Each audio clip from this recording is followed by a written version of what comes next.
예, 시장의 주도주가 계속 치고 가는 모습을 나타내고 있는 상황에서 뭔가 주가적인 측면에서의 트리거가 나오면서 후발주자로 등극하는 경우가 많죠.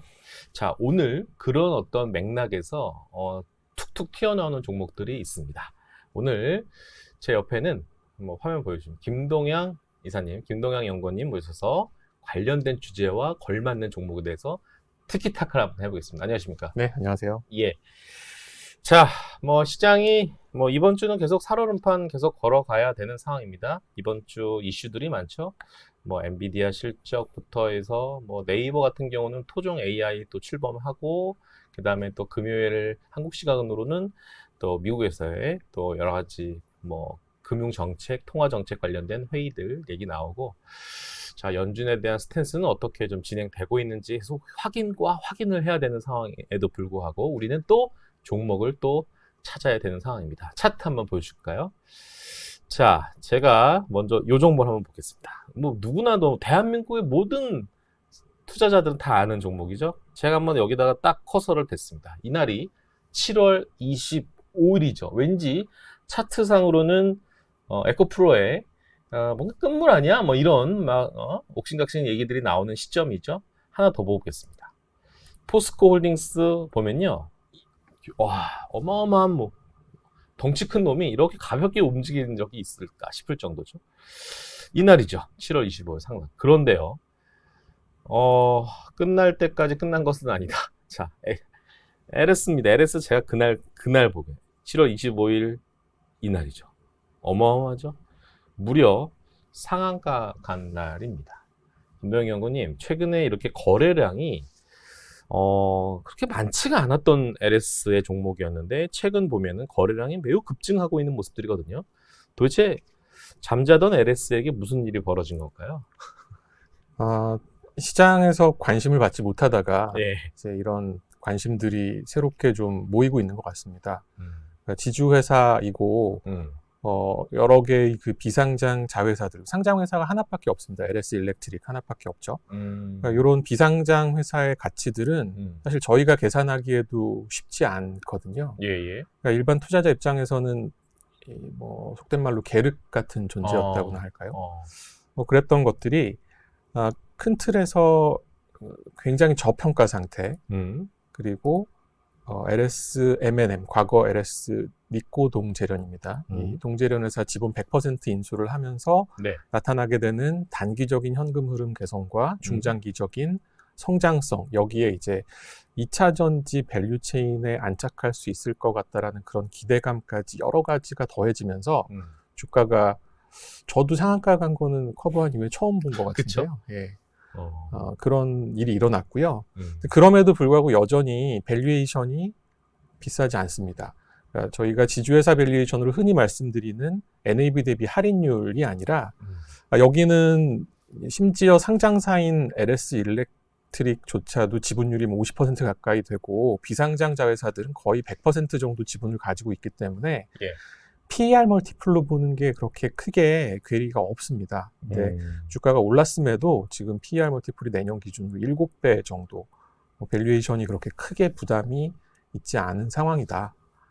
이런 것들이 지금 주가를 계속 관심을 갖게 하는 요인인 것 같습니다. 지금 여러분 지금 화면 보이시죠? 이 자료가요. 지금 레포트가 보이는 이게 8월 16일자의 자료입니다. 이게 아무래도 2분기 실적에 대한 리뷰 레포트 네, 맞습니다. 맞죠? 예.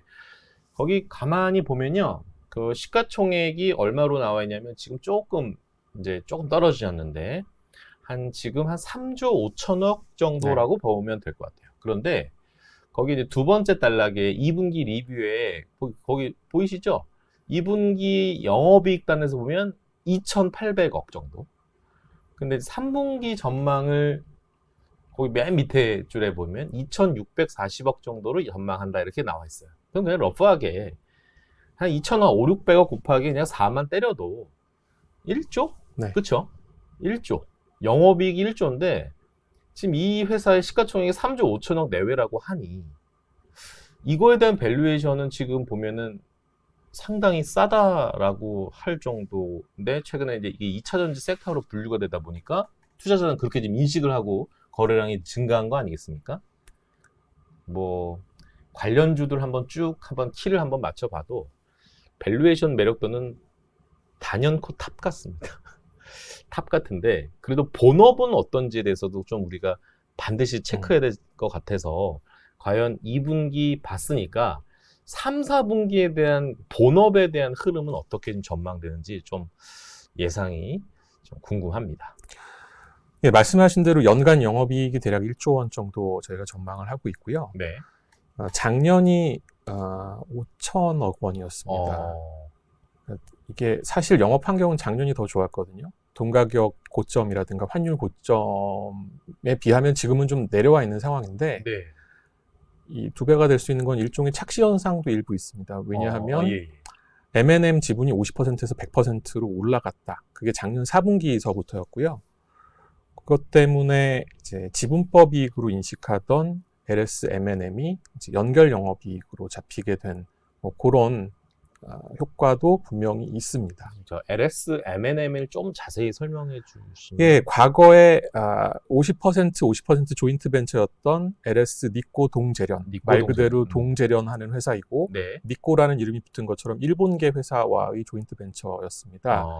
그게 이제 일본 회사들이 이제 뭐 3개의 법인이 합작 회사였는데 예. 그쪽 사정으로 지분을 처분해야 되는 상황이었고 네. 그 지분을 작년 4분기에 받아왔습니다. 그래서 지분이 50%에서 100%가 됐고요. 예. 단기적으로 현금 흐름이 좋아졌다라고 말씀드렸는데 이 5개의 주요 자회사 중에서 LS M&M이 이익 기여가 가장 큰 회사, 배당 수입 기여가 가장 큰 회사인데 배당이 지분율이 2배가 됐으니까 당연히 2배로 늘어나겠죠. 예. 그리고 지주회사들은 보통 그 지주회사 이름을 쓰는 계열사들, 자회사, 손자회사, 증손회사한테 보통 0.2% 정도, 매출액의 0.2% 정도의 브랜드 로열티를 받습니다. 근데 예. 이게 조인트 벤처일 경우에는 절반만 받거든요. 네. 그게 조인트 벤처였다가 100% 자회사가 되면서 이것도 이제 2배로 늘어났습니다. 그렇게 해서 늘어나는 연간 현금 흐름이 대략 한 1,100억 원 정도가 해마다 더 많이 들어오게 되는 거고요. 그리고 이 명목상으로 지분은 100%인데 전환사채가 있기 때문에 이게 일정 부분은 이제 PE가 들고 있다라고 이해를 해야 되는데 네. 그 얘기인즉슨 몇 년 안에 엑싯을 시켜줘야 된다는 얘기고요. 실적이 지금 뭐 계속 잘 나오고 있는 상황이기 때문에 아마 내년 하반기 이후서부터는 IPO에 대한 얘기가 나올 거라고 생각이 됩니다. 그러면 뭐 100%는 아니지만 80% 언저리 지분이기 때문에 네. 구주 매출을 통한 현금 유입 그리고 사실 이제 M&M의 밸류에이션을 직접적으로 비교할 회사는 없습니다. 고려아연 정도가 광종이 다른 재련소와 그리고 2차 전지 밸류체인에 대한 투자를 시작한 회사로서 비슷하게 볼 수 있는데 예. 아마 고려아연에 비견할 수 있는 그런 밸류에이션을 받는다? 그러면 아마도 상당한 현금 유입이 있을 거다라고 기대가 됩니다. 그건 이제 시간은 조금 걸릴 거고요. 네. 자, LS 일렉트릭의 한번 흐름도 한번 차트 보면 이렇게 상당히 LS와 상당히 비슷한 형태의 흐름이어서 상당히 상관관계가 커플링 현상이 지금 일어나고 있는 부분이고 이게 전선아시아도 같이 봐야 되는 건가요? 전선아시아는 손자회사, 그러니까 LS 전선 비상장 LS 전선 밑에 네. 있는 손자회사인데요. 예. 이게 뭐 사이즈가 워낙에 작고 예. 동남아 쪽에서 영업을 하고 있는 거기 때문에 네. 이게 최근에 주가 뭐 차트 왜 이러냐 봤더니 무슨 뭐 초전도체 테마 이거 뭐 회사는 뭐 부인했는데 어쨌든 뭐 이런 참 이게 시장의 성격을 대변하는 것 같아요. 이런 모습들 보면 가만히 있는데 왜 나를 건드려? 뭐 이런 모습들 같거든요. 고려아연이 좀 많이 무겁네요. 고려아연이 최근에 이런 뭐 주가 한번 2차 전지 한번 올라갈 때 아까 7월 25일 그 차트 여기도 고려아연도 상당히 급등했던 그러니까 LS가 올라갈 때 고려아연도 함께 뒤따라서 붙는 경우가 있었는데 다시 또 내려막길 갔다가 또 2차 전지 최근에 좀 빠지다 보니까 다시 또 좀 이제 좀 다시 한번 좀 정신 차리고 다시 올라오는 그런 최근에 이번 주 흐름을 나타내고 있는데 자 중요한 거는 그렇습니다. 지금 김동양 연구원님께서 지금 제시한 목표가는 뭐 큰 의미는 없다 할지라도 15만 원을 먼저 1차적으로 제시를 하고 계신 부분이기 때문에 그거는 방금 앞서 얘기해 주셨던 그런 스토리가 짝짝 맞춰 들어갈 때는 조립될 때는 충분히 가능한 시나리오인데 좀 속썩이는 자회사들은 어떤가라는 그 궁금증도 마지막으로 좀 드리고 싶은데, 속썩이는 자회사? 좀 표현이 좀 그렇긴 한데, 네. 실적이 아직은 이렇게 재미없는 그런 회사들에 대한, 업데이트는 좀 어떤가요? 재미없는 회사보다는 재미있는 회사를 조금 더 말씀을 드리고 싶은데요. 예. 그러니까 M&M 이전에 음. 가장 주력인 자회사가 음. LS 전선입니다. 과거에 LG 전선으로 상장이 돼 있던 회사이기도 하죠. 여기가 초고압선, 해저 케이블 이런 것들을 전문적으로 만드는데 네. 벌써 한 2, 3년째 수주 잔고가 계속 올라가고 있고 매출도 계속 늘어나고 있습니다. 예. 올해 하반기에는 동해 케이블 공장 증설이 완공이 되고 또 예. 추가로 또 증설이 들어가기 때문에 네. 중장기적인 성장성도 갖췄다. 사실 M&M 지분을 가지고 오기 전에 네. 비상장 자회사 중에서 상장 우선순위는 LS 전선이었거든요. 네. 아마 M&M이 상장하고 나면 그 다음에 전선도 다시 상장을 좀 추진할 수 있지 않을까 이렇게 보고 있고요. 과거에 문제를 일으켰던 자회사가 LSIND라는 회사입니다. 이게 벌써 한 20년쯤 전에 수피리어 SX라는 미국의 건선 회사를 이 회사를 통해서 좀 비싼 가격에 샀고 예. 그걸로 좀 고생을 많이 했는데요. 네. 여기도 나름 IRA 수혜를 보고 있는 것 같습니다. 그러니까 미국의 사업장이 손자 회사인 수피리어 SX가 있기 때문에 네. 큰 폭의 성장은 아니지만 예. 과거 대비해서 마진이 좀 올라오고 있는 상황이고요. 그리고 마지막으로 LS 엠트론. 잘 아시는 분들은 좀 아쉬워할 수 있습니다. 지금 SK 넥실리스라는 동박 제조 회사가 사실은 LS 엠트론의 동박 사업부였고 네. 이게 이제 사모펀드 KKR을 거쳐서 지금 그 회사가 돼 있는데요. 2017년도에 그룹의 재무 상황을 정리하기 위해서 어쩔 수 없는 선택이었다고 하는데 이후의 주력은 트랙터입니다. 트랙터를 우리나라에서도 많이 농기계요? 팔고, 예, 맞습니다. 북미, 남미에서도 많이 팔고 있고요. 그런 것들이 큰 성장은 아니지만 네. 소소하게 이익이 날 정도는 유지를 하고 있다. 그래서 딱히 문제가 될 만한 자회사는 없는 것 같습니다. 일렉트릭도 사실 최근에 주가가 2분기에 어닝 서프라이즈하고 또 연동되는 부분들이 있고 하기 때문에 실적적으로는 당분간 크게 문제가 될 만한 계열사는 없는 것 같습니다. 이 농기계 관련 종목들 한번 잠깐 참고 삼아 관심을 좀 가져보면 대동이라는 회사가 있고요. 차트 보시면 대동이라는 회사가 있는데 이제 좀 내리막길이죠. 사실 대동이라는 회사뿐만 아니라 이 TYM이라는 회사도 좀 있습니다. 이런 회사가 있는데 지금 이제 거의 9월 아닙니까? 이제 9월, 이제 10월, 11월 농사가 한창 짓는 때는 아니잖아요. 봄, 여름 때가 이제 한창인데 그거는 좀 참고하시면 될 것 같고요. 우리가 LS 궁금증이 하나 있습니다. 오늘 이제 최근에 이런 모습 나타내고 있는데 일봉상에서 보면 에코프로가 일단은 형님이 좀 가줘야 LS가 따라 붙는 거 아닌가요? 라는 우리 투자자분들, 시청자분들 질문이 좀 있을 수 있고, 포스코 홀딩스 한번 볼까요? 얘도 좀 엉덩이가 좀 많이 좀 옛날보다 많이 무거워지긴 했는데, 어쨌든 형님 노릇을 한번 했던, 그 형님들이 한번 움직여줘야 LS가 움직이는 그런 다소 좀 기분 나쁜, 주가의 모습이 나타나는 거 아닌가요? 라는 질문이 있을 수 있거든요. 그건 어쩔 수 없는 거 아니겠습니까? 예, 사실 그 네. 2차 전지 테마에 속해서 움직인다라고 보면은 말씀하신 부분들이 분명히 다이나믹스가 될 거고요. 다만 이제 모두에 말씀드린 대로 밸류에이션 상으로 아직도 상당히 낮은 수준이다. 맞아요. 그리고 여기에 본업을 좌지우지하는 거는 동가격이라든가 네. 이에 따른 어떤 이익의 변화들 이런 것들로 볼 수 있는데 네. 또 한편으로는 이제 전 세계적으로 신재생, 해상풍력이라든가 이런 것들에 대해서 계속 네. 수요가 올라오면서 예. 그걸 제대로 할 수 있는 자회사 LS 전선의 업황은 계속 좋다. 이런 부분들이 조금 차별화가 되는 부분이라고 생각이 듭니다. 네. 종목 하나 더 좀 욕심 한번 내보겠습니다.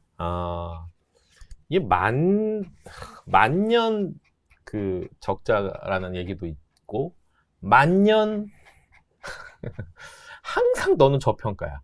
항상 너는 왜 이렇게 싸? 라는 종목으로 대표되는 종목이 있습니다. 뭐 각설하고 차트 보여줄까요? LX 인터내셔널이라는 종목입니다. 이 회사가요. 저 혹시 레포트 한번 보일 수 있으면 바로 보여주시면 좋겠는데 지금 김동현 연구원께서 쓴 레포트 한번 보시면 이 회사 시총을 보세요. 시총이 1조 한 4천억 뭐 좀 안 되겠지만 일단 1조 4천억 좀 안 되는 그런 가격인데 저 회사 대충 뭐 숫자가 보이실까요? 영업이익이 올해 전망을 한 어느 정도 하십니까? 연구원님? 올해 6천억 원 정도. 6천억. 예. 6천억짜리가요. 1조 3, 4천억 정도의 시가총액 밸류에이션이면 아까 우리가 다뤄봤던 LS보다 더 싸다? 뭐 그렇게 얘기해도 과언이 아닐 정도로 뭐 PBR은 뭐 0.5배, 뭐 PER은 뭐 5배 언더, 뭐 이 정도입니다. 이 고질병. 이거 언제까지 이렇게 싼 그 영역에서 이렇게 허부적 될 건지 궁금해가지고 좀 여쭤보려고 하고요. LX 인터내셔널이 좀 생소하신 분들도 계신데 아마 이사님의 얘기를 한번 스토리텔링 한번 들어보시면 그게 이 회사야? 라고 할 정도의 그 회사입니다.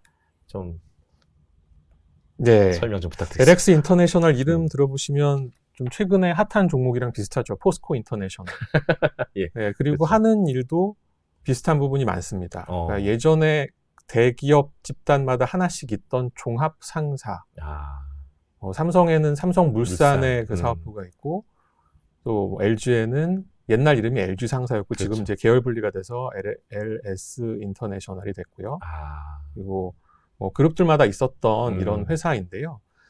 그래서 트레이딩을 여전히 합니다. 그러니까 매출 규모는 막 조 단위로 크지만 영업이익률 1% 나오는 뭐 케미칼이나 철강이나 IT 제품 트레이딩을 하고 있습니다. 이거는 포스코 인터내셔널도 마찬가지고요.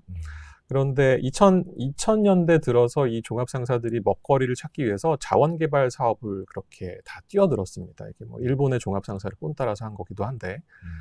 그런데 이 자원이라는 게 종류가 많지 않습니까? 그래서 포스코 인터내셔널처럼 가스전에 접근한 회사도 있고, LX 인터내셔널은 이게 석탄하고 구리 쪽, 지금 이제 석탄만 집중적으로 하고 있는데, 석탄이 이제 탄소 배출을 굉장히 많이 하는 반 ESG적인 그쵸. 구시대의 산물이다, 이렇게 이제 굉장히 좀 안 좋게들 보시지 않습니까? 사실 그거의 수혜를 오히려 봤다. ESG 투자의 수혜주다라고 생각을 합니다. 왜냐하면 지금 석탄 가격이 좀 조정을 받고 있지만 작년에 뭐 엄청난 가격까지 최고가를 올라갔었죠. 그런 배경 중에 하나는 전 세계의 은행들이 이 환경을 궁극적으로 파괴하는 석탄 개발에다가는 돈을 안 빌려주는 거죠. 그러니까 신규 개발이 공급이 좀 잘 되지 않고, 그런데 여전히 저개발 국가에서는 수요가 상당히 많이 있는 상황이거든요. 그래서 그런 것들, 수급의 밸런스가 깨진 것도 가격을 이렇게 높이는 데 역할을 했다, 이렇게 보여지는데, 각설하고 리포트의 두 번째 페이지를 좀 볼 수 있으면요. 이 회사가 연간 영업이익이 뭐 한 2천억 원 정도 나오면 되게 잘 나오는 회사였어요. 2020년까지는. 1,700억, 800억, 1,700억, 2,100억, 1,700억, 1,400억, 1,600억 이러다가 2021년도에 6,600억, 2022년도에 9,660억. 2022년도의 숫자는 심지어 포스코 인터내셔널보다도 조금 더 큰 숫자입니다. 예.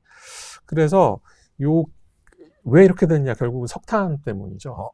석탄에서 레벨업이 된 2021년부터 그 전까지는 2천억 나오면 잘 나오는 회사였는데 6천억, 9천억, 올해는 다시 석탄 가격 조정에다가 물류 쪽에서의 운임 하락을 여기 50% 지분을 가지고 있는 LX 판토스 연결 회사가 좀 실적이 안 좋기 때문에 이제 그런 것들 때문에 6천억 수준으로 다시 빠졌는데 그럼에도 불구하고 이제 기본적인 체력이 올라갔고 또 그렇게 번 돈을 가지고 한국유리공업, 포승 그린에너지 같은 그 약간 친환경이라고 얘기할 수 있는 또는 사업 다각화를 할 수 있는 부분들을 계속 붙이고 있습니다. 그러니까 자원개발 사업 중에서 석탄 사업은 환경과 관련돼서 좀 비난을 받을 수 있는 사업이면서 또 석탄 가격 변동성이 크다 보니까 들쭉날쭉할 수 있거든요. 이런 것들을 이제 M&A를 통해서 좀 안정화시키고 있다. 예. 그리고 지금 가장 기대하는 거는 여기 몇 년 전부터 추진하는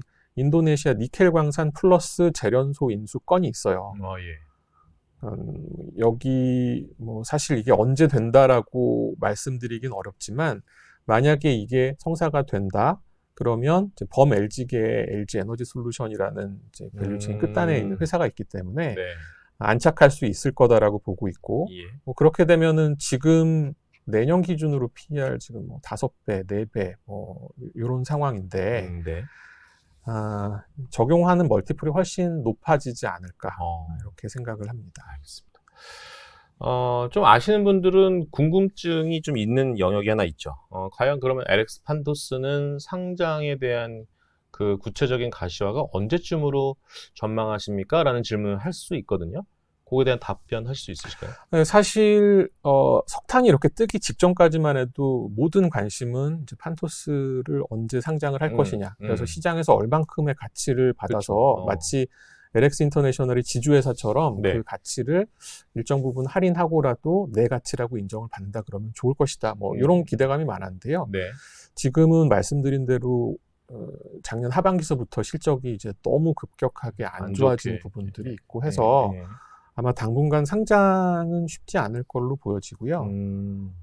회사 입장에서도 LX 판토스의 상장보다는 그 니켈 광산 인수라든가 그런 그러니까 이걸 이제 트랜지션이라고 하거든요. 네. 비녹색 기업이 녹색으로 전환되는 모습을 보이는 것들. 그러니까 석탄은 그렇다고 인위적으로 중단하지 않겠지만 예. 남아있는 거 열심히 파면서 그 돈으로 이제 다른 사업들을 특히 이제 친환경이라고 부를 수 있는 사업들을 계속해서 뭐 2차 전지 니켈 광산이 사실 친환경은 아닌데 이런 새로운 사업으로 다양화를 할 수 있는 모습 이런 것들을 보여주는 게 좀 더 급선무라고 생각을 합니다. 예. 사실 석탄에서 녹색으로 전환 모색이라는 레포트 제목은 좀 약간 그래요. 그러니까 야누스적인 이쪽은 석탄, 이쪽은 녹색. 그러니까 다 하겠다는 거잖아요. 어쨌든 그런 모습들이고 상장사로의 어떤 전환하려는 그런 그 자회사들은 최대한 몸값을 좀 비싸게 받으려는 게 당연지사 아니겠습니까? 그런 부분들 때문에 지금 시기 조율을 드럽한 건 아니지 않습니까? 네, 예, 계속 네. 시장 상황을 보고 네, 있겠죠. 그렇죠. 그런 상황이다. 자, 이제 마지막 1분 정도 남았는데요. 그 자회사들의 상장 이슈 모멘텀이 이제 또 가미되는 종목 하나 차트 한번 보여주고 이제 마무리하려고 합니다. 주봉의 모습이죠. 이게 뭐예요? 두산입니다. 두산은 어떤 상장 스토리가 있습니까? 바로 두산 로보티스죠. 통과가 됐나요? 아마 연내 상장 목표로 계속 열심히 하고 있고요. 음. 여기 이제 비교 대상이 되는 게 상장돼 있는 동일 업종 레인보우 로보틱스인데 네. 뭐 상반기에는 삼성전자 추가 투자 소식으로 주가가 좋았고 네. 조정받은 이후에 8월 달에 또 뭐 좀 나쁘지 않아서 2조가 여전히 넘는 상태거든요. 레인보우 로보틱스가. 그래서 두산 로보틱스 상장도 뭐 부정적이지 않은 분위기이고 두산이 90% 지분을 가지고 있기 때문에 뭐 현금 유입이 꽤 쏠쏠할 거라고 기대를 하고 있습니다. 그리고 최근에 이제 한화에서도 예. 한화 로보틱스를 이제 설립을 하겠다. 그러니까요. 예, 기존의 맞아요. 자체 사업으로 가지고 있었던 거고 매출 규모는 두산의 한 4분의 1 정도 됩니다. 작년 기준으로 봤을 때. 그런데 이제 오히려 이제 그 얘기가 나오고 한화는 주가를 좀 조정을 보였는데 네. 이게 뭐 연결 실적이 좀 변동성이 커졌다 이런 다른 이유들도 있는데 로보틱스를 좀 주가를 뺀 요인으로 보는 거는 이 업이라든가 한화 로보틱스를 부정적으로 봐서라기보다는 이렇게 좋은 거를 왜 100% 자회사로 안 하고 68% 자회사로 해서 32%를 계열사인 한화 호텔앤리조트에다 넘겨줬느냐 뭐 이런 거에 대한 뭐 불만이다 뭐 이렇게 표현하는 투자자분들이 좀 있었습니다. 그렇군. 그래서 하나 주가 차트가 최근에 보면 막 두둑 떨어진 이유가 그런 배경이 좀 있었고 뭐 루머긴 하지만 또 하나오션 또 유상증자 또 얘기도 막 있다 보니까 뭐 약간 좀 시끄럽긴 합니다. 어쨌든 자 오늘 주인공은 LS 그다음에 X 인터내셔널에 대해서 얘기를 나눠봤는데 뭐 이렇게 계속 쌓이고 스터디를 많이 하시다 보면 이게 종목 풀이 여러분 넓어지시는 겁니다. 그리고 오늘 괜찮은 놈, 두 놈 한번 스토리를 한번 들어봤는데 제법 괜찮은 것 같습니다.